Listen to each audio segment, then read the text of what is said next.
Good morning, students. Welcome to Learners Academy. Okay. So, chapter number 7 of your NCERT board syllabus, we will start today. The topic name is coordinate geometry. Okay. इससे पहले हम क्या क्या करके आए? Let's first recall first. Chapter number 1 to 5 वाला block हम करके आए. चैप्टर नंबर 6 हाल फिलहाल हमने छोड़ा है. आगे क्या क्या करेंगे? रोड मैप समझ लो. 7 के बाद अपन कंटिन्यूअसली 8 एंड 9 करेंगे. Those two chapters are from trigonometry, the new topic to class 10. तो 8 एंड 9 7th हो ही जाएगा. 7 8 9 के बाद फिर अपन करेंगे 6 जो अपन ने छोड़ा. 6 के बाद सीधे करेंगे 10 क्योंकि 6th एंड 10th चैप्टर थोड़े से कनेक्टेड. 10th में सर्किल्स एंड 6th में हमारे ट्रायंगल्स है, तो ज्योमेट्रिक सेक्शन. और फिर ये सब करके फिर अपन चलेंगे 4 चैप्टर जो आपके 12 13 11 12 13 14. ठीक है, इस तरीके से हम आगे बढ़ेंगे. जैसे चैप्टर नंबर 1 to 4 का पूरा होने के बाद एक ब्लॉक का टेस्ट लिया गया था पूरे 1 से लेकर 4 तक का, वैसे ही 7 8 और 9 का टेस्ट लिया जाएगा. 5 और 6 5 सॉरी अच्छा 5 रह गया. हाँ, तो 5 भी 5 7 8 9 4 चैप्टर्स का टेस्ट हो जाएगा. एपी कोऑर्डिनेट ज्योमेट्री और 2 चैप्टर्स ट्रिग्नोमेट्री का. एंड देन वो 2 चैप्टर्स जो ज्योमेट्री के हैं वो अलग से रहेगा और फिर 11 to 14 अलग रहेगा. तो इस तरीके से 3-4 ब्लॉक्स में अपन ने कोर्स को डिवाइड किया. ओके, स्टार्ट करें टॉपिक. ठीक है, अब सुनो, इधर स्क्रीन पे ध्यान दो. Everyone on the screen. जो लिखवाना होगा मैं बोल दूंगा, अभी केवल स्क्रीन पे सबकी नजर. सो टॉपिक स्टार्ट करने से पहले जैसा कि हमारी प्रथा रही है, टॉपिक का meaning is the most important thing. जब इसका मतलब ही नहीं पता तो ऑब्वियसली चैप्टर में इंटरेस्ट नहीं जागेगा. इस चीज का मतलब पता है तो टॉपिक के अंदर या चैप्टर के अंदर हमारा इंटरेस्ट आएगा. Okay, so let's understand what is coordinate geometry meaning wise. So coordinate को चलो भूल जाओ. Let's understand what is geometry. So geometry का मतलब क्या होता है? Tell me. अच्छा, ऐसा मत कहना ज्योमेट्री वर्ड पहली बार सुन रहे हैं. सुना है? कौन सी क्लास से सुनना स्टार्ट कर दिया था? फर्स्ट क्लास में आ गई थी आपकी? जब ऑक्सफोर्ड में पढ़े हुए हो? हाँ, 4th 5th क्या? Yes, very good. So geometry हम वर्ड जो है करीब 5th क्लास से सुन रहे हैं, पर हमने कभी ये जहमत नहीं करी कि टीचर से पूछ लें कि सर इसका अर्थ क्या होता है. पढ़ाए जा रहे हैं, पढ़े जा रहे हैं. वही गधा गाड़ी है ना, गधे को बस ढोए जाओ वो चलता जाएगा. गधा कभी पूछता नहीं है क्यों ढो रहे हो मेरे को. तो वही हालत हमारी. हमेशा पूछना करें, सवाल किया करें. एटलीस्ट जो प्रैक्टिकल सब्जेक्ट्स हैं लाइक मैथ्स एंड साइंस, उसमें तो सवाल जवाब होना ही चाहिए. सो जियोमेट्री का संधि विच्छेद कर देते हैं आपके सामने. जियो प्लस जियो और मेट्री, इस वर्ड जो है लैटिन वर्ड मेट्रॉन से डिवाइड किया गया है. Latin word मेट्रॉन. मेट्रॉन का मतलब होता है टू मेजर समथिंग. मेजर मतलब नापना. जियो बोले तो अर्थ. तो बेसिकली मीनिंग निकल के आया to measure earth. To measure the earth. Earth को नापना पॉसिबल थोड़ी ना. तो अर्थ को कैसे नापें? तो अर्थ को मत नापो, अर्थ के ऊपर जो फिगर्स बनते हैं उनको नापो. दैट मींस अर्थ के ऊपर प्लेन फिगर्स बनते हैं, ट्रायंगल, स्क्वायर, रेक्टेंगल, इनको नापो. सो ज्योमेट्री एक ऐसा सेक्शन है मैथमेटिक्स का जो अर्थ को नापने से एसोसिएट किया गया है. दैट मींस प्लेन फिगर्स को नापने से, या फिर यूं कहूं सिंपली फिगर्स को नापने से रिलेटेड होता है, वो होता है ज्योमेट्री. ज्योमेट्री मैथमेटिक्स की एक ऐसी ब्रांच है जो प्लेन फिगर्स की मेजरमेंट की बात करती है, उसको मेजर करने की बात करती है. ज्योमेट्री का वर्ड क्लियर हो गया. अब ज्योमेट्री के आगे क्या लगा हुआ है? Coordinate geometry. अब ये क्या नई चीज है? सो कोऑर्डिनेट का हिंदी वर्ड याद करो, इस चैप्टर का नाम याद हो जाएगा. कोऑर्डिनेट को हिंदी में कहते हैं निर्देशांक. क्या बोलते हैं? निर्देशांक. अब इसका भी कर दो संधि विच्छेद. निर्देश प्लस अंक. अब निर्देश का मतलब होता है डायरेक्शन देना, अंक मतलब नंबर्स. यानी कोई नंबर्स जब डायरेक्शन दें, तो वो कोऑर्डिनेट्स कहलाते हैं. क्या कहलाते हैं? कोऑर्डिनेट्स कहलाते हैं. अच्छा, इस ब्रांच या कोऑर्डिनेट ज्योमेट्री टॉपिक का डिस्कवरी क्यों है, इसकी क्या जरूरत पड़ी? पहले तो समझो क्या है, फिर समझो क्यों है. पहले तो कोई चीज समझो क्या है, फिर अगला क्वेश्चन होना चाहिए क्यों है, क्या जरूरत है इसकी, और फिर तीसरा पॉइंट आता है कैसे है. करके दिखाओ सारा. ठीक है, तो क्या है तो समझ में आ गया. जब कोई नंबर्स डायरेक्शन देंगे उनको कहते हैं कोऑर्डिनेट्स, और वो कोऑर्डिनेट्स को अंडरस्टैंड करते हुए ज्योमेट्री को हम अप्लाई करें, उसको कहते हैं कोऑर्डिनेट ज्योमेट्री। अब क्यों है, अब ये क्यों है? फॉर एग्जाम्पल एक चीज बताना, मान लो इस पृथ्वी पे कोई बॉर्डर्स नहीं होती, लाइक कंट्रीज नहीं होती, सिटीज नहीं होती, या बहुत साल पहले रहा भी होगा ऐसे कि अर्थ केवल एक सिंगल अर्थ थी, उसमें ना तो कोई बॉर्डर्स थी, ना कंट्रीज थी, ना स्टेट्स थे, कुछ भी नहीं था, ना कॉन्टिनेंट्स थे। तो उस समय किसी प्राणी से पूछें आप कहाँ रहते हो, तो क्या कहेगा? पृथ्वी पे, ऐसे कहेगा। दूसरे से पूछें वो कहाँ रहता है? पृथ्वी पे। तीसरे से पूछें कहाँ रहता है? पृथ्वी पे। तो किससे पूछे आपकी एड्रेस बताओ, तो क्या लिखेगा? अर्थ, द अर्थ। यही एड्रेस हो गई ना उसकी, कॉन्टिनेंट्स तो बने हुए हैं नहीं। मैंने कहा जीविका आपकी एड्रेस द अर्थ, एड्रेस के आगे लिख दिया द अर्थ। ठीक है, मैंने कहा लीजा आपकी एड्रेस द अर्थ, तो सबकी एड्रेस सेम रहती। तो एड्रेस को थोड़ा लोकलाइज करने के लिए, यानी थोड़ा एग्जैक्ट जाने के लिए कंट्रीज बनाई गई या बन गई automatic with the evolution of human being. ठीक है, कॉन्टिनेंट्स बनाए गए। तो आज अब जब कंट्रीज बन गई, फिर आपसे एड्रेस पूछी तो आपने क्या कहा? इंडिया। किसी ने क्या कहा? South Africa. किसी ने क्या कहा? अमेरिका। किसी ने क्या कहा? इंग्लैंड। तो थोड़ी थोड़ी एड्रेस अलग अलग होना शुरू हो गई लोगों। अब इंडिया से भी समझ नहीं आ रहा और टू द पॉइंट जाना है, तो स्टेट्स बना दिए गए, राजस्थान, गुजरात, एमपी, बिहार, महाराष्ट्र। फिर स्टेट भी बड़े हैं और करीब जाना है, फिर उसके अंदर डिस्ट्रिक्ट्स बना दिए गए। डिस्ट्रिक्ट्स के अंदर फिर सिटीज बना दी गई। सिटीज के अंदर फिर पोस्टल एड्रेस या फिर तहसील, तहसील के अंदर गांव, गांव के अंदर गली नंबर, गली नंबर के अंदर मकान नंबर। तो ऐसे करते करते करते वो पूरी एड्रेस बनी। अब ये मैं से पूछूं तो मैं कहेगा प्लॉट नंबर 30, गली नंबर 30, कॉलोनी ये, शहर ये, डिस्ट्रिक्ट ये, स्टेट ये, कंट्री ये, और प्लेनेट अर्थ, और प्लेनेट अर्थ, गैलेक्सी मिल्की वे। ठीक है, तो ये हो गया।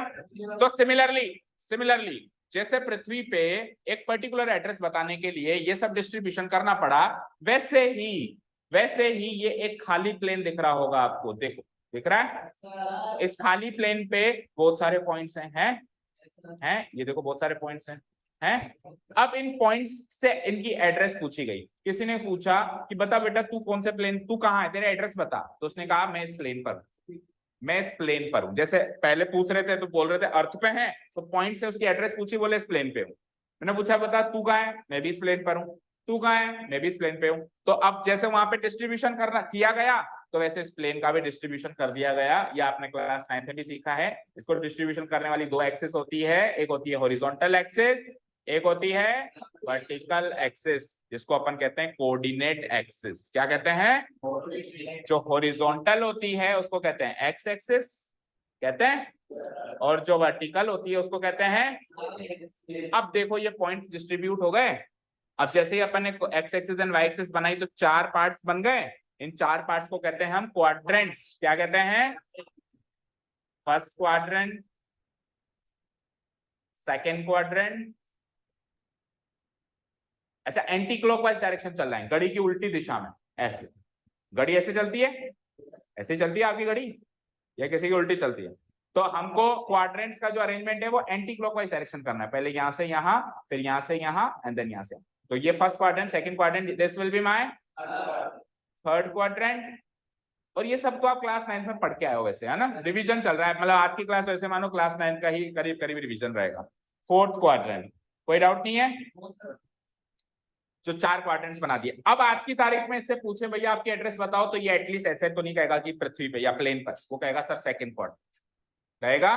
तो एड्रेस थोड़ी लोकलाइज हुई ना, थोड़ी एग्जैक्ट जा पाया मैं। इससे पूछा सी पॉइंट है मान लो ये, इससे पूछा आप कहाँ, बोला थर्ड क्वाड्रेंट। वो मान लो बी पॉइंट है, उससे पूछा उसने कहा फर्स्ट क्वाड्रेंट। इस ये मान लो डी पॉइंट है, इससे पूछा तो इसने कहा फोर्थ क्वाड्रेंट। लेकिन अभी जैसे मान लो कंट्रीज डिवाइड होने के बाद भी अभी और अप्रोप्रिएट जाना है आपको, तो फिर कंट्रीज के अंदर स्टेट्स एंड सिटीज एंड ये सब बनाया गया। तो अब इसके अंदर और अप्रोप्रिएट जाना हो, सर फर्स्ट क्वाड्रेंट में तो 2-3 पॉइंट है।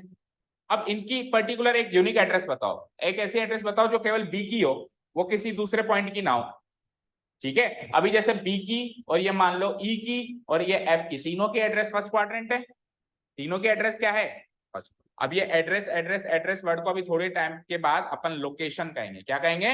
लोकेशन। तो इनकी लोकेशन क्या है? First quadrant. तो मैंने कहा कि यार सर फिर तो तीनों की लोकेशन फर्स्ट क्वाड्रेंट हो गई। ठीक है, तो आप बी की एक यूनिक एड्रेस बताओ ना, जो केवल बी की हो, वो ई की नहीं होनी चाहिए, और जो ई की है वो एफ की नहीं होनी चाहिए। तो यूनिक एड्रेस बताने के लिए हमने जो ये अभी मैंने बताया था ना निर्देशांक, इनका इस्तेमाल करना शुरू कर दिया। अब ये निर्देशांक कैसे मार्क किए जाते हैं, देखो स्क्रीन पे सब लोग। हम क्या करेंगे, X axis and Y axis पे नंबर्स मार्क करेंगे। ये तो ऑब्वियसली 0 होगा, फिर उसके बाद इक्वल गैप्स लेके 1 2 3 4 5 6 एंड सो ऑन। इधर की साइड भी -1 -2 -3। अभी थोड़ा रफ बनाया मैंने, ये एग्जैक्ट नहीं बना। -5 वाई एक्सिस पे भी 0 1 2 3 4 एंड सो ऑन, और नेगेटिव साइड भी -1 -2 -3 -4 एंड सो ऑन। ठीक है, अब इसको बना, इन नंबर्स लिखने का फायदा क्या हुआ, फायदा ये हुआ कि आज की तारीख में अब मैं बी की एक यूनिक एड्रेस बता सकता हूं। देखो बी जो है एक्स एक्सिस पे 3 कदम चलना पड़ता है लगभग, थोड़ा एग्जैक्ट नहीं है, आगे पीछे थोड़ा सा हो सकता है, लगभग 3 कदम तो एक्स एक्सिस पे चलना पड़ता है आपको, और लगभग 3 कदम ही वाई एक्सिस पे चलना पड़ता है। तो बी की यूनिक एड्रेस हो गई 3,3। अब ये एड्रेस इसी की है, ये 3,3 एड्रेस किसी और पॉइंट की इस प्लेन पर नहीं है। तो एक पॉइंट की यूनिक एड्रेस या यूनिक लोकेशन पता करने के लिए कोऑर्डिनेट ज्योमेट्री का जन्म हुआ। समझ गए? वहां पे हम पॉइंट को लोकेट करते हैं with the help of coordinates. ये 3 और 3 इसके कोऑर्डिनेट्स हैं, ये 3 और 3 इस पॉइंट बी के क्या हैं, कोऑर्डिनेट्स। जैसे हमारा एड्रेस होता है ना, जैसे D36 इंदिरा विस्तार कॉलोनी, ये हमारा एड्रेस होता है। इस पॉइंट का एड्रेस क्या है, 3,3। इस पॉइंट का एड्रेस क्या है, 3,3, और ज्यादा से ज्यादा फर्स्ट क्वाड्रेंट कॉलोनी है इसकी, फर्स्ट क्वाड्रेंट इसकी कॉलोनी का नाम है, और इसके मकान नंबर और गली नंबर है 3,3। तो इसको क्या कहते हैं हम, कोऑर्डिनेट्स। क्या कहते हैं, निर्देशांक, यानी निर्देश देने वाले अंक। ठीक है, ऐसे हर एक पॉइंट के निकाल सकते हो। लेट्स से मेरे को इस पॉइंट के कोऑर्डिनेट्स निकालने हैं, तो आप हमेशा ओरिजिन से स्टार्ट करेंगे। कहां से स्टार्ट करेंगे, हमेशा। अब ओरिजिन से अगर पॉजिटिव साइड गए, राइट साइड गए तो पॉजिटिव, और लेफ्ट साइड गए तो नेगेटिव। तो आप लगभग 3.5 कदम तो चले यहाँ पे, 3 और 4 के बीच में 3.5 हो सकता है, और फिर ऊपर चले लगभग 1 कदम। तो इसके कोऑर्डिनेट्स क्या हो जाएंगे, हमेशा पहले, अच्छा जो दो कोऑर्डिनेट्स हैं उनके भी नाम है। पहला कोऑर्डिनेट हमेशा एक्स कोऑर्डिनेट, और दूसरा कोऑर्डिनेट हमेशा वाई कोऑर्डिनेट। तो हमेशा पहले हम एक्स एक्सिस पे चलेंगे और फिर वाई एक्सिस पे चल के चेक करेंगे। तो एक्स एक्सिस पे मैं -3.5 चला, यानी -3.5, और वाई एक्सिस पे मैं 1 कदम चला, यानी 1। तो इस पॉइंट के कोऑर्डिनेट्स क्या हो गए, -3.5, 1। क्या होगा इस पॉइंट के कोऑर्डिनेट्स, -3.5, 1। अच्छा, डी पॉइंट के कोऑर्डिनेट्स पता कर सकते हो, अंदाजन करो। 2 से थोड़ा पहले, मान लो 1.5 है ना, तो 1.5 कदम तो मैं यहाँ चल रहा हूँ, और फिर नीचे जा रहा हूँ 3 कदम। तो क्या हुआ, 1.5 कदम इधर चला, पहले हमेशा एक्स कोऑर्डिनेट लिखेंगे, तो 1.5, कॉमा, और फिर नीचे कितना चला, 3 कदम, -2। तो 1.5, -3 इसके कोऑर्डिनेट्स हो गए। एक सी के और लो, तो सी तक आने के लिए हमेशा, और स्टार्ट आपको ओरिजिन से ही करना है हमेशा, है ना। एक्स एक्सिस पे कितने कदम चले, -5 कदम, और वाई एक्सिस पे -3 कदम। तो इसके हो जाएंगे कोऑर्डिनेट्स, -5 तो एक्स एक्सिस पे चला, और -3 वाई एक्सिस पे चला। बोलो यहां तक किसी भी बच्चे को कोई भी प्रॉब्लम, बोलो रिया, कोई डाउट नहीं है, जितना भी समझाया सब समझ आया, सब क्लास 9th का रिवीजन था यहाँ तक। हाँ, वो भी बता रहे हैं। ठीक है, अब अगली चीज सुनो, देखो फर्स्ट क्वाड्रेंट पे जो भी पॉइंट लाया कर रहा है, जैसे बी लाया कर रहा है, या भी एफ भी लाया कर रहा है, ए भी लाया कर रहा है, इसके दोनों कोऑर्डिनेट्स पॉजिटिव हैं, चेक करो, पॉजिटिव। सेकंड क्वाड्रेंट में जो भी पॉइंट लाया कर रहा है, जैसे ए लाया कर रहा है, या ये भी जो भी पॉइंट है, मान लो ये एफ है, तो इसके कोऑर्डिनेट्स किस टाइप के हैं, नेगेटिव, पॉजिटिव, यानी एक्स कोऑर्डिनेट तो नेगेटिव और वाई कोऑर्डिनेट पॉजिटिव। इधर दोनों नेगेटिव, तो इसका साइन क्या हो जाएगा, नेगेटिव, नेगेटिव। उधर एक्स कोऑर्डिनेट पॉजिटिव और वाई कोऑर्डिनेट नेगेटिव, तो इसका साइन क्या हो जाएगा, पॉजिटिव, नेगेटिव। तो ये हमको मुंह जबानी याद होना चाहिए। फर्स्ट क्वाड्रेंट में दोनों कोऑर्डिनेट्स प्लस में, प्लस प्लस। सेकंड क्वाड्रेंट में एक्स कोऑर्डिनेट नेगेटिव और वाई कोऑर्डिनेट प्लस, यानी माइनस प्लस। थर्ड क्वाड्रेंट में दोनों coordinates negative, that means minus minus. और फोर्थ क्वाड्रेंट में एक्स कोऑर्डिनेट पॉजिटिव है लेकिन वाई कोऑर्डिनेट नेगेटिव है, तो प्लस माइनस। यहां तक सारी बातें क्लियर है क्या? ठीक है, अब सुनो, कई बार कुछ पॉइंट्स ऐसे भी मिल जाते हैं जो इन चारों क्वाड्रेंट में नहीं होते हैं, कहीं और होते हैं। कहाँ हो सकते हैं?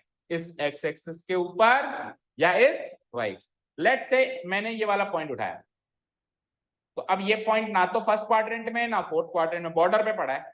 तो इसको मैं ये भी नहीं कह सकता कि भैया तू फर्स्ट क्वाड्रेंट में है, मैं इसको ये भी नहीं कह सकता कि आप फोर्थ क्वाड्रेंट में हो। तो ये कहां पर है? एक्स एक्सिस पर है। कहां पर है ये? अब एक्स एक्सिस पर है, तो यहां तक आने के लिए मैं ओरिजिन से कितने कदम चला? 4 कदम। लेकिन ना तो मैं ऊपर गया ना नीचे गया, तो मैं वाई एक्सिस पे तो चला ही नहीं। देखो, ऊपर नीचे जाने का मतलब वाई एक्सिस पे चलना, और इधर उधर चलने का मतलब एक्स एक्सिस पे चलना। तो मैं इधर तो गया, हॉरिजॉन्टली तो मैं गया 4 कदम, लेकिन मैं ऊपर नीचे नहीं गया, तो वाई एक्सिस पे गया ही नहीं, तो वाई कोऑर्डिनेट हो जाएगा 0। भाई वाई एक्सिस पे चला ही नहीं ना मैं, 0 कदम चला, तो वाई कोऑर्डिनेट हो जाएगा 0। और एक्स कोऑर्डिनेट कितना हो जाएगा? 4, क्योंकि 4 कदम चला, तो उसके कोऑर्डिनेट्स बता सकते हो 4,0। देखो 1 2 3 4 कदम में इस पे चला, तो एक्स कोऑर्डिनेट तो 4 हो गया, लेकिन वाई एक्सिस पे मैं ना तो ऊपर चला ना ही नीचे चला, तो वाई कोऑर्डिनेट क्या हो जाएगा? 0। तो इसके कोऑर्डिनेट्स क्या हो जाएंगे? 4,0। सिमिलरली इसके कोऑर्डिनेट्स बताओ, कौन बताएगा? इस पॉइंट के कोऑर्डिनेट्स बताओ। एक्स एक्सिस पे तो -1 कदम चला, और वाई एक्सिस पे चला ही नहीं, तो वाई कोऑर्डिनेट हो जाएगा 0। ठीक है, क्या आपने नोटिस किया? एक्स एक्सिस पर लाए होने वाला कोई भी पॉइंट, उसका y कोऑर्डिनेट हमेशा 0 होगा। यस और नो? ये एनालिसिस हुआ यहां से। एक्स एक्सिस के ऊपर लाए होने वाला कोई भी पॉइंट उठा लूं और उसके कोऑर्डिनेट्स निकालना शुरू करूं, तो एक्स कोऑर्डिनेट तो कुछ भी निकल सकता है, नेगेटिव भी निकल सकता है, पॉजिटिव भी निकल सकता है, लेकिन y कोऑर्डिनेट हर हाल में क्या निकलेगा? 0। अब y एक्सिस पे लाए होने वाले कुछ पॉइंट्स को पकड़ लो। लेट्स से मैंने इस पॉइंट को पकड़ लिया, तो ओरिजिन से आप एक्स एक्सिस पे तो चलोगे ही नहीं ना, आप सीधे y एक्सिस पे चलोगे। भाई ओरिजिन से आप हमेशा पॉइंट का स्टार्टिंग कहां से करते हैं? अपन चलना कहां से स्टार्ट करते हैं? और इसको कहते हैं ओरिजिन। बताया नहीं क्या मैंने? इसको क्या कहते हैं? ओरिजिन। इसको क्या कहते हैं? ओरिजिन। तो ओरिजिन वाला जो पॉइंट है, यहां से मैं इधर उधर नहीं जाऊंगा, मैं सीधे ऊपर जाऊंगा, सीधे ऊपर की तरफ चलूंगा। तो एक्स एक्सिस पे तो मूव किया ही नहीं मैं, तो एक्स एक्सिस पे मूव नहीं किया, तो एक्स कोऑर्डिनेट हो जाएगा 0। और वाई एक्सिस पे मैं 3 कदम ऊपर चला, तो 0,3। इसके कोऑर्डिनेट्स क्या हो जाएंगे? 0,3। अब जरा इसके कोऑर्डिनेट्स बताना इस पॉइंट के। तो देखो एक्स एक्सिस पे अगेन नहीं चल रहा हूं मैं, सीधे नीचे आ रहा हूं ओरिजिन से, तो 0,-2। क्या एनालिसिस किया आपने कि वाई एक्सिस पे लाए होने वाले कोई भी पॉइंट हो, जैसे ये वाला और ये वाला, कोई भी पॉइंट हो, उसका एक्स कोऑर्डिनेट हमेशा क्या होता है? 0। एक्स एक्सिस पे लाए होने वाले का वाई कोऑर्डिनेट 0, और वाई एक्सिस पे लाए करने वाले का एक्स कोऑर्डिनेट 0। उल्टा है, एक्स एक्सिस पे लाए होने वाले किसी भी पॉइंट का वाई कोऑर्डिनेट 0, और वाई एक्सिस पे लाए होने वाले किसी भी पॉइंट का एक्स कोऑर्डिनेट 0 होता है। ये चीज क्लियर है? और कोई कहे सर इस ओरिजिन के कोऑर्डिनेट्स बता दो, तो ओरिजिन के कोऑर्डिनेट्स क्या होते हैं? 0,0। क्योंकि इसी पे जाना है, तो स्टार्ट भी तो इसी से करते हो, तो स्टार्ट भी इसी से करना है, खत्म भी इधर ही करना है, तो चलोगे ही क्यों? एक्स एक्सिस पे भी 0 कदम, वाई एक्सिस पे भी 0 कदम, तो उसके कोऑर्डिनेट्स क्या हो जाएंगे? 0,0। यहां तक क्लियर है क्या सभी को? सारी बातें क्लियर है? ठीक है, अब अपन नोट्स बनाएंगे। जाते जाते एक लास्ट चीज और सुनो। एक्स कोऑर्डिनेट, जैसे बहुत सारे पॉइंट्स यहाँ पे मार्क हो गए हैं, जैसे कोई भी पॉइंट पकड़ लो, जैसे ये वाला पॉइंट पकड़ लो, किसी भी पॉइंट का एक्स कोऑर्डिनेट जो होता है, जैसे ये है, इसका एक दूसरा नाम भी है एब्सिसा। क्या नाम है? स्पेलिंग बताओ। SICCA। CC एक बार चेक करो, SC है शायद, SC देखो, ये क्या? एब्सिसा। ओके। और जो किसी भी पॉइंट का y कोऑर्डिनेट होता है, हर एक पॉइंट का x कोऑर्डिनेट भी है, हर एक पॉइंट का y कोऑर्डिनेट, हर एक पॉइंट के 2 कोऑर्डिनेट्स हैं। हर एक पॉइंट के कितने कोऑर्डिनेट्स हैं? 2 कोऑर्डिनेट्स हैं। एक कोऑर्डिनेट को कहते हैं अपन x कोऑर्डिनेट, और दूसरे कोऑर्डिनेट को कहते हैं अपन y कोऑर्डिनेट। जो x कोऑर्डिनेट है उसका दूसरा नाम क्या है? घर का नाम। कहते हैं ना जैसे अपने घर के नाम होते हैं चिंटू मिंटू, तो वैसे इसके घर का नाम है। x कोऑर्डिनेट का घर का नाम क्या है? एब्सिसा। और y कोऑर्डिनेट के घर का नाम क्या है? कोऑर्डिनेट। ये चीज में हम 9th में पढ़ के आए। तो टोटल अभी तक तो 9th का रिवीजन चला।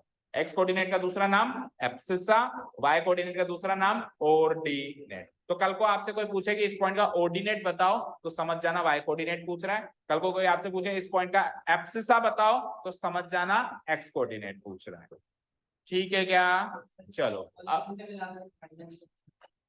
अरे ट्राइंगल पे कहाँ आ रहा है? अभी शुरू तो करने दे, ट्राइंगल से पहले लाइनें तो बनाने दे। ठीक है, चलें आगे। ओके,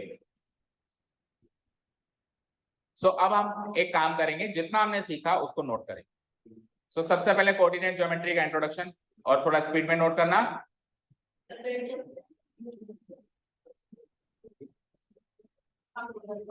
बैठ।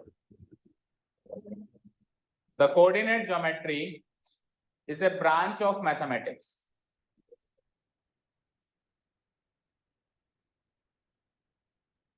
Coordinate geometry is a branch of mathematics. Mathematics की ऐसी branch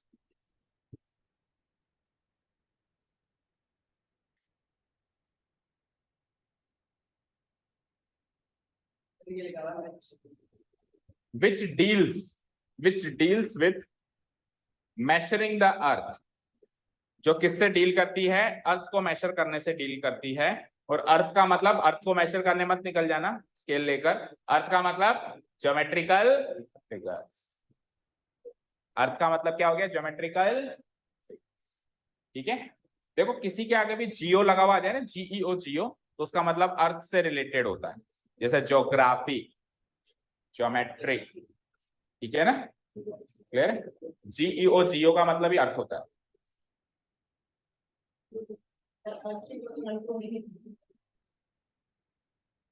अर्थ की फोटोग्राफी को क्या कहेंगे? फोटोग्राफी का यहाँ पे कहाँ पे कोई मीनिंग निकल गया है जो आप पूछ रहे हो? Geo photography. Okay, with the help of, अच्छा ये काम हम अर्थ को नापने का काम हम इस चैप्टर में किससे करेंगे? वैसे अर्थ को नापने का काम बहुत सारी चीजों से किया जा सकता है, लेकिन इस चैप्टर में किससे करेंगे? With the help of coordinates. Coordinates का हिंदी वर्ड भी लिख देना, निर्देशांक। अब सर ये कोऑर्डिनेट्स क्या होते हैं? तो ये कोऑर्डिनेट्स होते हैं नंबर्स प्रोवाइडिंग स्पेसिफिक डायरेक्शंस। ये कोऑर्डिनेट्स क्या होते हैं? ये कोऑर्डिनेट्स ऐसे नंबर्स होते हैं जो कुछ स्पेसिफिक डायरेक्शंस प्रोवाइड करते हैं या कराते हैं।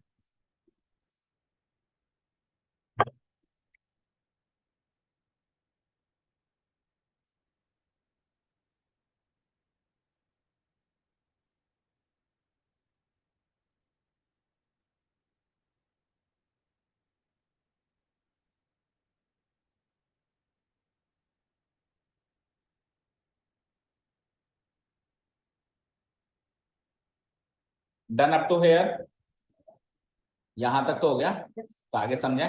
इन जनरल टर्म्स, सरल भाषा में बात करें तो कोऑर्डिनेट ज्योमेट्री डील करती है एक पॉइंट की लोकेशन से, एक पॉइंट को लोकेट करने से उसका संबंध है। किससे? पॉइंट को लोकेट करने से। मतलब इस चैप्टर में हम लोकेशन ऑफ ए पॉइंट के बारे में ही सीखेंगे। ऑन ए 2D प्लेन, अब पॉइंट कहां कहां हो सकता है?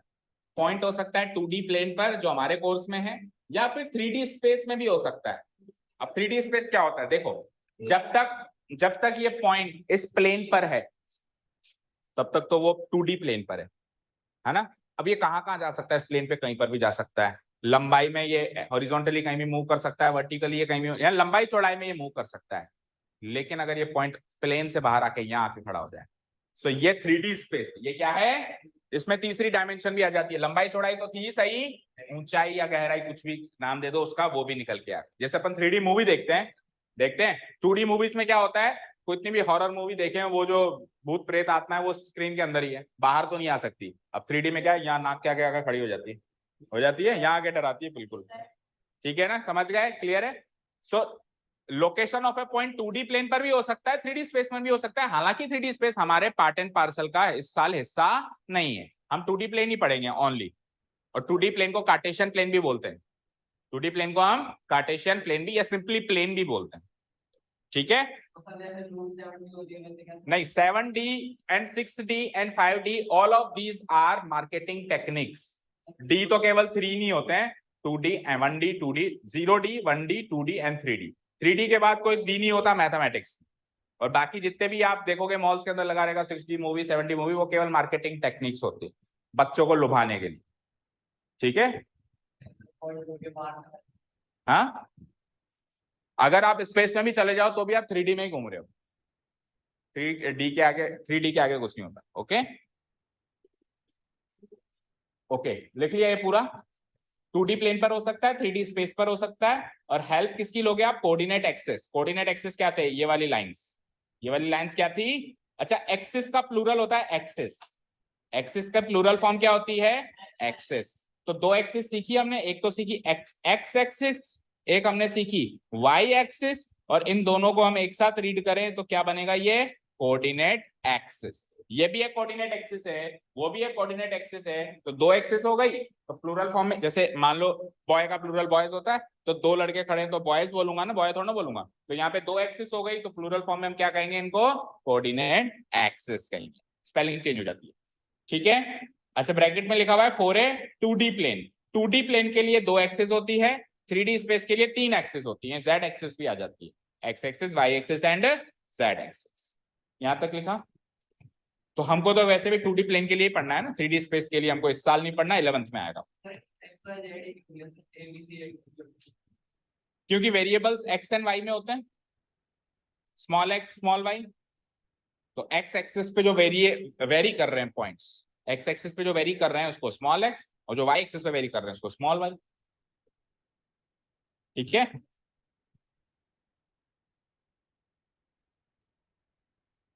यहां तक हो गया नोट डाउन सभी का? ओके। अच्छा, एक्स एक्सिस को हम शॉर्ट फॉर्म में दूसरा नाम हॉरिजॉन्टल एक्सिस भी कह सकते हैं, ये वाली एक्सिस, और वाई एक्सिस को हम वर्टिकल एक्सिस भी कह सकते हैं, ठीक है ना। ये सारी टर्मिनोलॉजी जो है चैप्टर में काम आएगी। जैसे मैं कह दूं बेटा हॉरिजॉन्टल एक्सिस देखो, तो आपको समझ में आ जाना चाहिए सर एक्स एक्सिस की बात करें। क्यों हंसी आ रही है ईशानी? बोलो।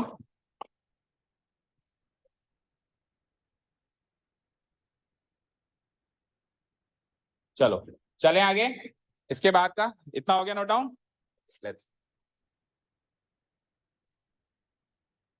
अब दो कोऑर्डिनेट्स होते हैं कोऑर्डिनेट ज्योमेट्री में, एक होता है एक्स कोऑर्डिनेट, एक होता है। तो अब एक्स कोऑर्डिनेट वैसे कैजुअल लैंग्वेज में क्या होता है वो तो आपको बता दिया, अब इसकी डेफिनेशन लिखो, और ये डेफिनेशन समझ में आएगी नहीं आई वो बताना मुझे। ओरिजिन कोऑर्डिनेट मतलब ओरिजिन तो एक पॉइंट है। अपन टर्मिनोलॉजी सीख रहे हैं भाई, इस चैप्टर में अपने को क्या क्या टर्म्स, क्या क्या शब्द क्या काम आएंगे। तो बार बार बोला जाएगा एक्स कोऑर्डिनेट वाई कोऑर्डिनेट, तो उसका मतलब समझ रहे हैं कि इस टॉपिक से रिलेटेड कुछ शब्द है, उनका मतलब क्या होता है। ओके, हाँ जी। सो एक्स कोऑर्डिनेट सबसे पहले, अब आप ये डेफिनेशन पढ़ोगे तो आपको जो मैंने अभी सरल भाषा में एक्स कोऑर्डिनेट का मतलब बताया, और इस डेफिनेशन के अकॉर्डिंग जो एक्स कोऑर्डिनेट का मतलब है, उसमें आपको मिसमैच लगेगा, या आपको लगेगा कि सर ने ये डेफिनेशन तो बताई नहीं एक्स कोऑर्डिनेट की, ये तो कुछ और ही कह रहा है, ये तो कुछ और ही कह रहा है। एक्स कोऑर्डिनेट की डेफिनेशन कह रहा है, क्या कह रहा है? पढ़ के बताओ। द परपेंडिकुलर या फिर shortest distance of a point from Y axis, उस पॉइंट का एक्स कोऑर्डिनेट कहलाती है। अब सर ये क्या बोला, ऐसा सब तो आपने कुछ पढ़ाया ही नहीं। आपने तो बोला था एक्स एक्सिस पे जितने कदम चलो वो एक्स कोऑर्डिनेट होता है, और वाई एक्सिस पे जितने कदम चलो वो वाई कोऑर्डिनेट होता है। डेफिनेशन तो कुछ और कह रही है। तो इस डेफिनेशन को उस डेफिनेशन से मैच कराने की कोशिश करें, करें करें क्या? ओके, तो it is also denoted by abscissa. यहां तक लिखा आपने, यहां तक लिखो ओनली, और फिर समझो चीज। It is also denoted by abscissa. Abscissa इसका घर का नाम है, बाजार का एक्स कोऑर्डिनेट।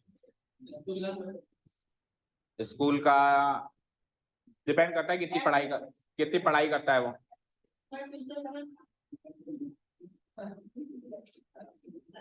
तेरे क्या 20-25 नाम है? हाँ, जहां जाता है वहां वो आप पूछते जा रहे हो ना। चले आगे। ओके, सुनिए अब ध्यान से, कर दूं प्लेन? अरे यहां तक नोट नहीं हुआ क्या? इतना धीरे लिखते हो क्या? 10th बोर्ड है इस साल, स्पीड बनाओ, पेपर छूट जाएगा नहीं। अब सुनो ध्यान से, ध्यान से सुनिएगा। एक रफ 2D प्लेन बना देता हूं, ठीक है।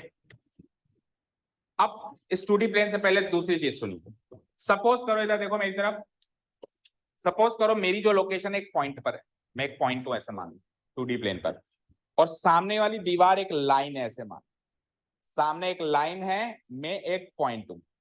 अब कोई पूछे इस पॉइंट से इस लाइन की दूरी बताओ, बीच की दूरी बताओ, तो कोई बच्चा ऐसे नाप सकता है, इस पॉइंट से लेकर उस गेट तक की दूरी नाप ले, गेट भी दीवार पर है। कोई उधर तक नाप सकता है, कोई ये जो बीम बना हुआ है यहाँ तक नाप सकता है, कोई बिल्कुल सीधा भी नाप सकता है।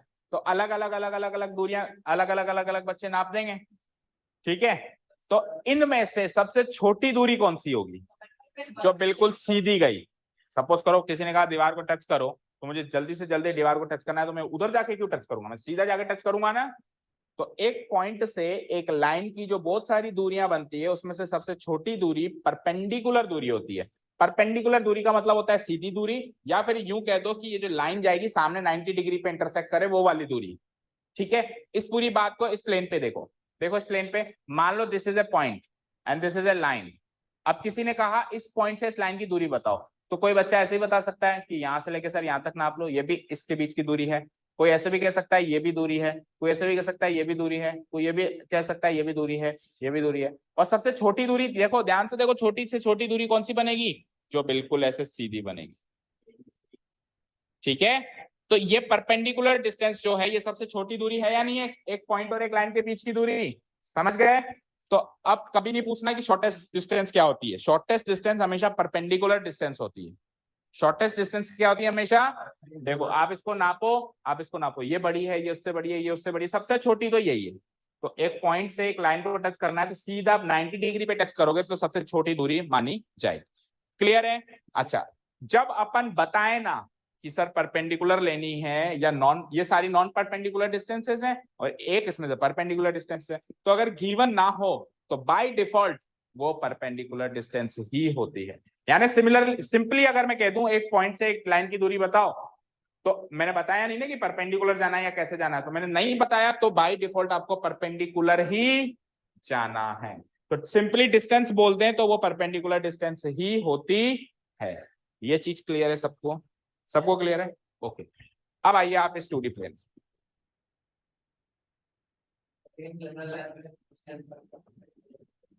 क्या जनरल लैंग्वेज में distance between A point and A line कह रहा हूं। दो पॉइंट के बीच की दूरी को तो बोलने की जरूरत ही नहीं है, एक ही दूरी बनेगी। एक पॉइंट और एक लाइन के बीच की दूरी बहुत सारी बन सकती है। तो अगर उसमें कहते कोई भी, अभी सपोज करो आपको कोई कहते हैं कि इस दीवार को टच करो, तो आप बेवकूफ होंगे तो ही जाके ऐसे टच करेंगे, आप सीधे ही टच करेंगे। तो मैंने बोला क्या आपको, भाई सीधे जाओ, मैंने बोला क्या, तो बाय डिफॉल्ट आप यूं क्यों गए। अब क्लियर है कि बाय डिफॉल्ट डिस्टेंस बोले तो परपेंडिकुलर डिस्टेंस, क्लियर है अभी, क्लियर है ना। हाँ जी, अब सुनिए, इसमें एक पॉइंट ले लेता हूं मैं यहां पे, और इसके कोऑर्डिनेट्स मान लेता हूं, जैसे कि ये 1 2, 2 कदम इधर चला, 1 2 3 कदम इधर, तो इसके कोऑर्डिनेट्स क्या हो जाएंगे, 2 कदम तो इधर चला और 3 कदम ऊपर चला। तो इस पॉइंट मान लो ये पॉइंट ए है, इसके कोऑर्डिनेट्स 2,3 हो गए, हो गए। बाल खींच रहा है, तेरा हाथ पीछे कैसे पूछा,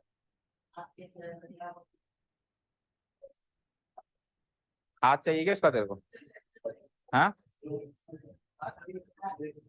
कैसे कैसे काम करता, अब ध्यान दो यहाँ पे। देखो इधर स्क्रीन पे देखो, तो 2,3 इसके कोऑर्डिनेट्स हो गए, फाइन। अब इसका एक्स कोऑर्डिनेट है 2, का एक्स कोऑर्डिनेट क्या है, और इसका वाई कोऑर्डिनेट क्या है, चेक करो 3। यहाँ तो कोई दिक्कत नहीं है, बोलो इधर बोलो, गर्ल्स में तो कोई दिक्कत नहीं है। अब देखना ये 2 जो है, ये 2 जो है इस वाई एक्सिस से, इस वाई एक्सिस से परपेंडिकुलर दूरी है या नहीं है, चेक करो। परपेंडिकुलर बोले तो सीधी परपेंडिकुलर। अब कोई कहेगा सर मैं तो दूरी ऐसे नापूंगा, तो वो परपेंडिकुलर डिस्टेंस नहीं मानी जाएगी। आपको कौन सी दूरी नापनी है, परपेंडिकुलर। परपेंडिकुलर मतलब सामने जाके वो 90 डिग्री पे इंटरसेक्ट करे। तो इस वाई एक्सिस एक लाइन है और वो एक पॉइंट है, तो पॉइंट से लाइन की दूरी अभी अभी बताया ना मैंने, परपेंडिकुलर डिस्टेंस नापनी है। तो आप देखो अगर ये डिस्टेंस 2 सेंटीमीटर की है तो ये डिस्टेंस भी 2 सेंटीमीटर की है, चेक करो। तो ए पॉइंट की वाई एक्सिस से परपेंडिकुलर दूरी उसका एक्स कोऑर्डिनेट होती है, उल्टा है। वाई एक्सिस से दूरी देखोगे तो आंसर में एक्स कोऑर्डिनेट निकलेगा, आया। और एक्स एक्सिस से दूरी देखोगे, किसी ने कहा एक्स एक्सिस से दूरी देखो, तो वही परपेंडिकुलर डिस्टेंस देखोगे, तो इसकी परपेंडिकुलर डिस्टेंस ये बनेगी, चेक करो, ये इसकी परपेंडिकुलर डिस्टेंस बनेगी। अब अगर ये 3 कदम है तो ये भी 3 कदम है, तो एक्स एक्सिस से दूरी कितनी है, 3 कदम। तो जो एक्स एक्सिस से दूरी है वो तो वाई कोऑर्डिनेट है, और जो वाई एक्सिस से दूरी है वो एक्स कोऑर्डिनेट है।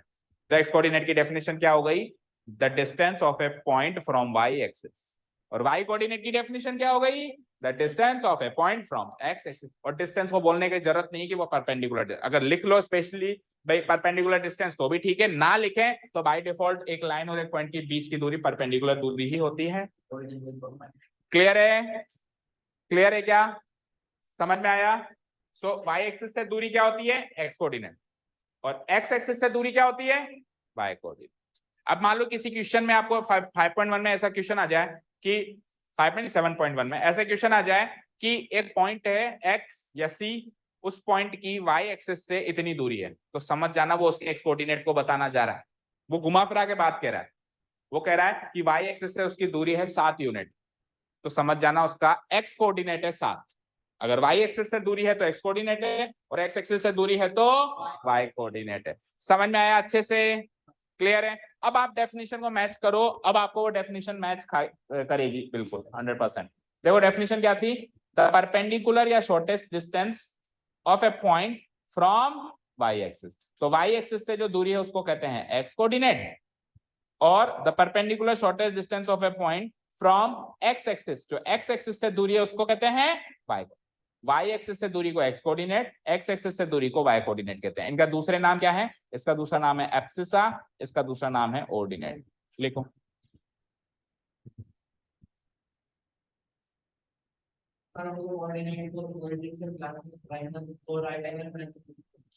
फिर ट्राइंगल पे आ गया था। क्या एक ही दिन में चाणक्य बनेगा क्या तुम, एक ही दिन में चाणक्य बनना चाहता है क्या। Slow and steady wins the race. मैं चाह के भी नहीं बना सकता बेटा, कोई नहीं बना सकता। जितने भी बड़े बड़े ज्ञानी बने ना, वो एक ही दिन में नहीं बने, उन्होंने बहुत मेहनत करी, प्रैक्टिस करी, धीरे धीरे ज्ञान एकत्रित किया, तब जाके वो ज्ञानी बने। ठीक है ना।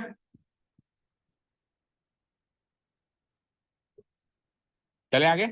थॉमस अल्वा एडिसन ने इलेक्ट्रिक बल्ब की इन्वेंशन करने से पहले वो 1000 टाइम्स फेल हुआ था, तो भी उसने हार नहीं मानी, और एक बार के लिए उसने हार मान ली थी, लेकिन वो एक दिन ऐसे ही बैठा था तो उसको कुछ चींटियां दिखाई दी, चींटियां होती ना, तो दीवार पे चढ़ रही थी, तो जब वो दीवार पे चढ़ रही थी ना, तो बार बार नीचे गिर रही थी, बार बार नीचे गिर रही थी, फिर चढ़ रही थी, फिर थोड़ी सी ऊपर आके फिर नीचे गिर रही थी, फिर चढ़ रही थी। आपने देखा होगा कभी, एनालाइज किया हो ऐसे, वेले बैठे हो कभी दीवार पे चींटियां चढ़ते हुए देखा होगा, है ना।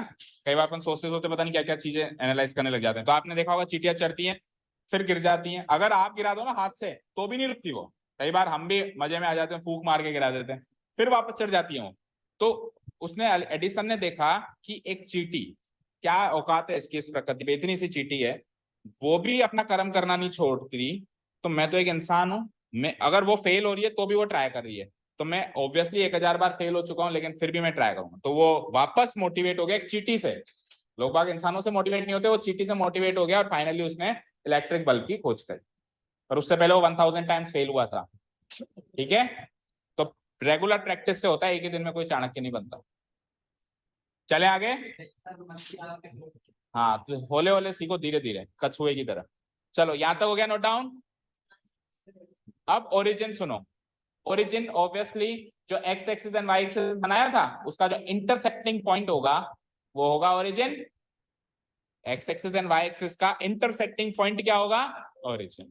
ठीक है, the intersecting point of X axis and Y axis is called the origin. और देखो बहुत सारे पॉइंट्स होते हैं 2D प्लेन पर, किसी को ए पॉइंट का नाम दे दिया, किसी को बी पॉइंट का नाम दे दिया, किसी को सी पॉइंट का नाम दे दिया, फिर ओरिजिन का अपना एक नाम फिक्स है ओ। ओरिजिन का अपना खुद का नाम फिक्स है ओ, वो अपना लेटर किसी को नहीं देता। ठीक है, अभी जैसे 2D प्लेन है, मान लो यहाँ पे एक पॉइंट है, ये पॉइंट है, ये पॉइंट है, ये पॉइंट है। अब किसी ने कहा इसको इसको क्या नाम दे, मैंने कहा ए दे दे, इसको बी दे दे, इसको सी दे दे, इसको डी दे दे, तो कुछ भी नाम दे सकते हो, पर ओ किसी को नहीं दे सकते, क्योंकि ओ की रिजर्वेशन है, ओ केवल ओरिजिन का ही रहेगा। ओ केवल किसका रहेगा, ओरिजिन का। It is always denoted by the letter O. Notes में ही आ गया ना। और उसके कोऑर्डिनेट्स पूछे, हर एक पॉइंट के कोऑर्डिनेट्स होते हैं दो दो, तो ओरिजिन के कोऑर्डिनेट्स क्या होते हैं, 0, और पॉइंट को रिप्रेजेंट करने का तरीका ये होता है बेटा, पहले तो आप नाम लिखो उसका पॉइंट का, जैसे ए लिख दिया और ब्रैकेट लगा के फिर उसके कोऑर्डिनेट्स लिखो। ये एक पॉइंट को लिखने का तरीका होता है। जैसे सपोज करो आप किसी को लेटर लिखते हो, कोई चिट्ठी लिखते हैं अपन, तो अपन क्या करते हैं, पहले सामने वाले रेसिपिएंट का नाम लिखते हैं और नीचे उसकी एड्रेस लिखते हैं। ऐसे लिखेंगे ना, पहले नाम और उसके नीचे उसकी एड्रेस। तो ये तो हो गया उसका नाम और बगल में हो गई उसकी एड्रेस। एड्रेस क्या होती है, एक पॉइंट की उसके कोऑर्डिनेट्स। एक पॉइंट की एड्रेस क्या होती है, उसके कोऑर्डिनेट। ये क्वाड्रेंट नहीं, ये तो कोऑर्डिनेट्स है ना, यहाँ जो नंबर आएंगे वो तो कोऑर्डिनेट्स होंगे ना। ठीक है, ओके। तो यहां तक हो गया क्या?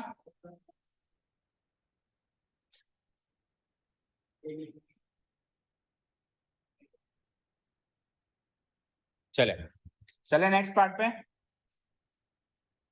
तो एक लास्ट पार्ट और सीखेंगे आज का, और फिर कल से अपन 5 याद आ रही है बार बार, 7.1 एक्सरसाइज नहीं करेंगे, उसका इंट्रोडक्शन कर। ठीक है, ये तो था चैप्टर इंट्रोडक्शन। आज की क्लास क्या थी?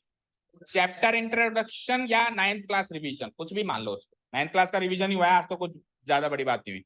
कल से अपन एक्चुअली 10th क्लास के क्या टॉपिक्स हैं आपके इस चैप्टर से रिलेटेड, उसको स्टार्ट करेंगे। पहला टॉपिक होगा आपका डिस्टेंस फॉर्मूला। डिस्टेंस फॉर्मूला एक ऐसा फॉर्मूला है जो एक 2D प्लेन पर किसी भी दो पॉइंट्स के बीच की दूरी निकाल के आपको देता है। आपको ये कहे कि सर पॉइंट की दूरी तो मैं स्केल से नाप लूंगा तो विदाउट यूजिंग स्केल आप किसी भी दो पॉइंट के बीच की दूरी नाप लोगे, बशर्ते उन दोनों पॉइंट्स के दोनों कोऑर्डिनेट्स आपको पता होने चाहिए। इसका भी एक्स कोऑर्डिनेट वाई कोऑर्डिनेट पता हो, इसका भी एक्स कोऑर्डिनेट वाई कोऑर्डिनेट पता हो, तो इन दोनों के बीच की दूरी उन चार कोऑर्डिनेट्स को एक फॉर्मूला में डालकर आप निकाल सकते हो। वो अपन कल सीखेंगे।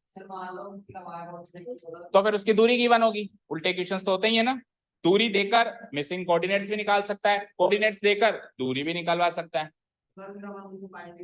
हाँ बिल्कुल फाइंड कर सकता है। पूरे फॉर्मूला में अगर एक भी पॉइंट एलिमेंट मिसिंग है तो उसको हम फाइंड आउट कर सकते हैं। ठीक है, चलो एक लास्ट चीज देखो बेटा। जैसे ही अपन ने एक खाली 2D प्लेन को X axis and Y axis से डिस्ट्रीब्यूट कर दिया, तो कुल कितने रीजियंस बन गए यहाँ पे बताओ? कितने बने? देखो रीजियंस तो 7 है, क्वाड्रेंट्स 4 हैं। देखो पहला तो था क्वाड्रेंट 1, क्वाड्रेंट्स 4 कौन कौन से हैं? Quadrant 1, quadrant 2, quadrant 3 and quadrant 4। ये तो चार क्वाड्रेंट्स हैं, लेकिन ऐसे पॉइंट्स भी है ना इस प्लेन पर जो चारों क्वाड्रेंट पे नहीं है। जैसे मान लो एक पॉइंट यहाँ आ गया, तो ये किसी क्वाड्रेंट में आ रहा है क्या? एक पॉइंट यहाँ आ गया, तो ये किसी क्वाड्रेंट में आ रहा है क्या? तो इन दोनों पॉइंट की भी तो कुछ लोकेशन होगी। तो फिर चार क्वाड्रेंट्स के अलावा तीन रीजन्स और होंगे।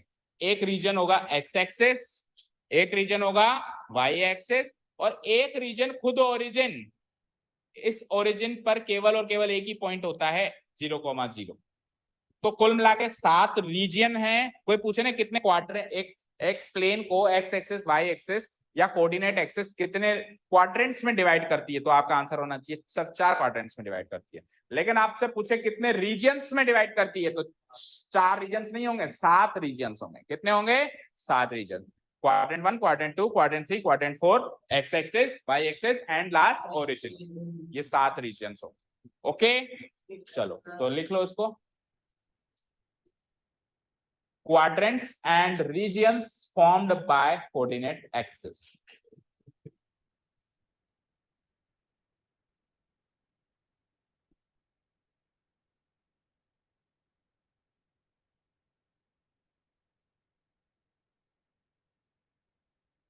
Quadrants and regions formed by coordinate axis.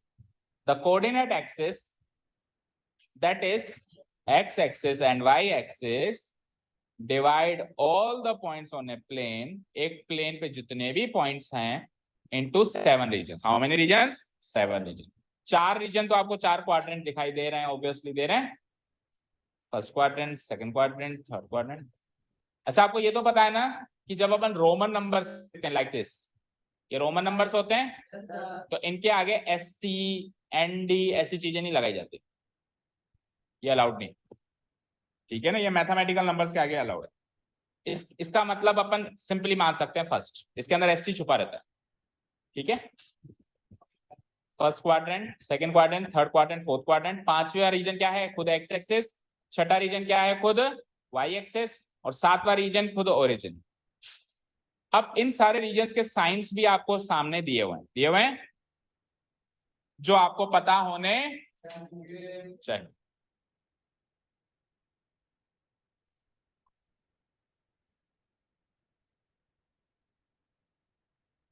बोलो भैया, कोई चीज समझ में नहीं आई हो तो। क्लास 9 का रिवीजन था आज तो, 9th में पढ़ा था ये सब कुछ।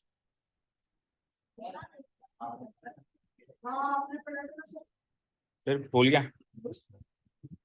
ओके देखो, साइंस देख लें इन सबके। तो आप 4 क्वाड्रेंट के साइन तो पहले देख चुके हैं। फर्स्ट क्वाड्रेंट में दोनों कोऑर्डिनेट्स पॉजिटिव रहते हैं।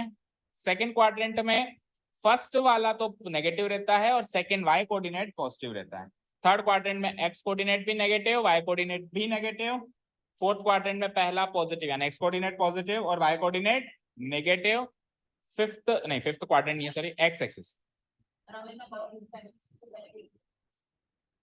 हमेशा क्वाड्रेंट में, क्योंकि हम पहले एक्स एक्सिस पे चलते हैं कहीं पे जाने के लिए और फिर हम वाई एक्सिस पे चलते हैं। पहले जमीन पे चलना सीखते हैं फिर आसमान में उड़ते हैं। पहले आप जमीन पे चलना सीखे थे या डायरेक्ट ही प्लेन में बैठ के आए थे? ऑब्वियस बात है, ठीक है ना, क्लियर है। तो ये एक्स एक्सिस मतलब हॉरिजॉन्टली मूव करना और वाई एक्सिस मतलब वर्टिकल मूव करना। तो ऑब्वियस बात है पहले हम जमीन पे चलेंगे। ओके चलो देखो, वैसे ये इसका केवल ये जो आंसर था मेरा, ये केवल ऐसे था कि आपको याद रह जाए। इसका आंसर, अब लॉजिकल आंसर तो जिसने सिस्टम तय किया था उनसे जाके पूछना पड़ेगा, मतलब कोऑर्डिनेट सिस्टम तय किया था उनसे पूछना पड़ेगा, ठीक है। ओके चलो देखो, एक्स एक्सिस पे जो भी पॉइंट लाई करेगा उसका वाई कोऑर्डिनेट तो 0 होगा, होगा नहीं होगा? एक्स कोऑर्डिनेट कुछ भी हो सकता है, प्लस भी हो सकता है, माइनस भी हो सकता है। देखिए जैसे कि ये एक्स एक्सिस है, वाई एक्सिस है। अब मान लो ये वाला पॉइंट है तो इसका वाई कोऑर्डिनेट, इसका एक्स कोऑर्डिनेट तो नेगेटिव होगा लेकिन वाई कोऑर्डिनेट हमेशा 0 होगा। उधर की साइड कोई लाया कर रहा है तो उसका एक्स कोऑर्डिनेट पॉजिटिव होगा लेकिन वाई कोऑर्डिनेट 0 होगा। तो एक्स एक्सिस पे लाया करने वाला कोई भी पॉइंट होगा उसका एक्स कोऑर्डिनेट तो प्लस या माइनस कुछ भी हो सकता है लेकिन वाई कोऑर्डिनेट 0 होगा, ये फिक्स है। सिमिलरली वाई एक्सिस पे लाया करने वाला कोई पॉइंट है, लेट से ये है और ये है, तो इसका अब एक्स कोऑर्डिनेट 0 फिक्स है, 0 फिक्स है। और वाई कोऑर्डिनेट क्या होगा, ऊपर है तो पॉजिटिव, नीचे है तो नेगेटिव। तो वाई एक्सिस के क्या साइंस हो गए, 0 पॉजिटिव या 0 नेगेटिव। और जो एक आखिरी 7वां रीजन है उसके कोऑर्डिनेट्स तो फिक्स हैं, 0, ठीक है, समझ आया? बोलो, कोई भी क्वेरी, कोई भी doubt? So tomorrow we will start class 10th portion of your coordinate geometry. आज क्लास 10th का कुछ भी नहीं बताया है, आज केवल और केवल क्लास 9th का ही रिवीजन कराया है। और कल जो अपन देखो 2 एक्सरसाइजेज हैं, सुन लो, आवाज नहीं। पहली एक्सरसाइज डिस्टेंस फॉर्मूला 7.1, 7.2 होगी आपकी सेक्शन फॉर्मूला, ठीक है। और 7.3 जो लास्ट ईयर तक थी वो था एरिया ऑफ ट्रायंगल, जो तू कह रहा है बार बार, ठीक है। अनफॉर्चुनेटली वो तो हो गया ओमिट, जो तू कह रहा है बार बार वो तो हो गया ओमिट, बट फिर भी मैं रफली बता दूंगा और आप चाहो डिटेल में तो उसमें बता दूंगा, पर आपके बुक में एक्सरसाइज ही नहीं हो तो आप क्या ही सीखोगे, टॉपिक बता दूंगा, है ना। तो इस साल अपने को 2 एक्सरसाइज करनी है, 7.1, 7.2। 7.1 में हम सीखेंगे ये चीज जो ऊपर दिख रही है और फिर 7.2 में ये 7.1 में सीखनी है, इससे related questions. And section formula होगा हमारा 7.2, ठीक है। केवल और केवल फॉर्मूला ही नहीं रटेंगे हम फॉर्मूला डिराइव भी करेंगे। तो फॉर्मूला जो बुक में गिवन है वो बना कैसे, उसकी बात भी हम कल करेंगे डिस्टेंस फॉर्मूला, ठीक है। कल 7.1 का इंट्रोडक्शन है। हाँ कोर्स हो जाने तो सब पढ़ा देंगे। अब देखो आप तो गायब हो जाते हो 15-15 दिन, 20-20 दिन, ठीक है। मेरे को रेस्पॉन्स, सुनो मेरी बात, आप 1 कदम बढ़ाओ मैं 10 बढ़ाऊंगा। अब आप तो, मैं 4 कदम बढ़ाता हूं, अब 6 कदम पीछे जा रहे हो। तो अब इस अप्रोच से तो मेरे को कोर्स ही टाइम पे होता हुआ नहीं दिख रहा है ना, तो पहले मैं कोर्स कराऊंगा या पहले मैं एक्स्ट्रा चीजें पढ़ाऊंगा? आप आपकी तरफ से अप्रोच पॉजिटिव रखो, आप जितना जल्दी रिस्पॉन्ड करोगे उतना जल्द, जैसे मैंने कहा बेटा ये कल पढ़ के आना है, आप वाकई में पढ़ के आए तो मैं अगली चीज पे जा सकता हूँ ना। अब आप पढ़ के ही नहीं आओगे तो मुझे फिर पढ़ाना पड़ेगा। जैसे मैंने होमवर्क दिया, नहीं करके आया तो फिर मैं करवाता हूँ नहीं करवाता हूँ? मैं सबसे पूछता हूँ सबको आया, सब कहते हैं हाँ आया, तो मैं आगे चलता हूँ। एक भी बच्चा कहता है कि मुझे डाउट है तो फिर मैं करवाता हूँ नहीं करवाता हूँ?